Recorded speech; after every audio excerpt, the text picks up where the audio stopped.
medical emergency or an active crime scene, first responders operate in environments where hesitation can be fatal. They have to make split-second choices based entirely on instinct and experience. Cognitive scientists call this naturalistic decision-making.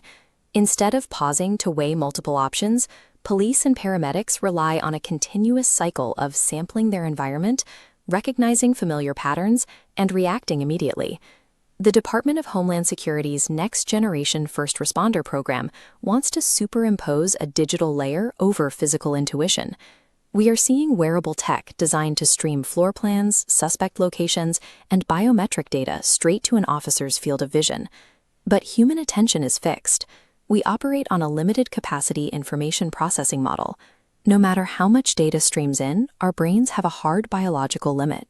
True situational awareness relies on filtering out noise, leaving only actionable information to survive. Pumping gigabytes of extra data into a responder's eyes does not equal better awareness.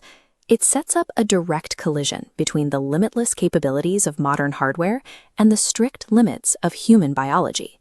To see how those biological limits hold up under pressure, law enforcement agencies test officers in controlled environments before they ever hit the streets, using highly immersive virtual reality simulators. These systems have evolved far beyond basic video playback. They now use 4K visual rendering to replicate subtle human threat cues, like a sudden shift in posture or a quick glance, and employ machine learning eye tracking to monitor exactly where an officer is looking during a shootout. This diagram illustrates the tactical OODA loop: observe, orient, decide, and act. Officers continuously cycle these steps to stay ahead. Instructors intentionally overload this loop with distractions.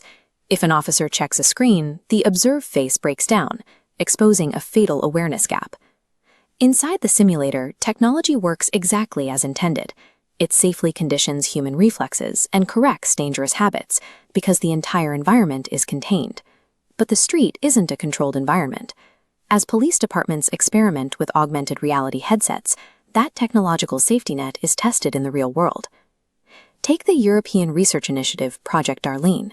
It combines 5G connectivity with artificial intelligence to project real-time tactical advice directly onto an officer's physical surroundings. By processing local CCTV feeds and vast databases on the fly, the headset can instantly categorize the people in an officer's field of view, dropping bounding boxes over the crowd to identify threats, hostages, or hidden hazards. It even monitors the officer's own physiological vitals, dialing the intensity of the data feed up or down depending on their heart rate and stress levels. It sounds like superhuman awareness, but it relies entirely on the assumption that a stressed human brain can simultaneously process the physical reality of a suspect's hands and the digital reality of a glowing holographic menu. When you ask the brain to do that, you trigger inattentional blindness.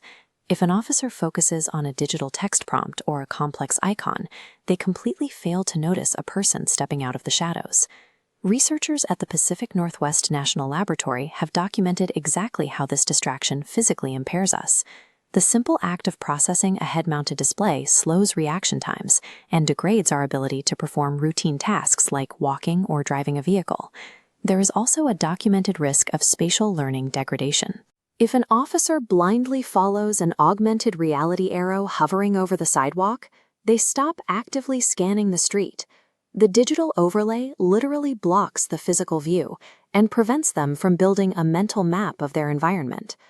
Despite their rigorous training, first responders are bound by the exact same cognitive limits as the rest of us. They cannot override their own biology.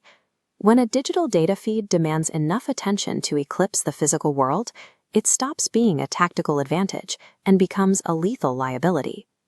A recent study tested AR interfaces in police VR training.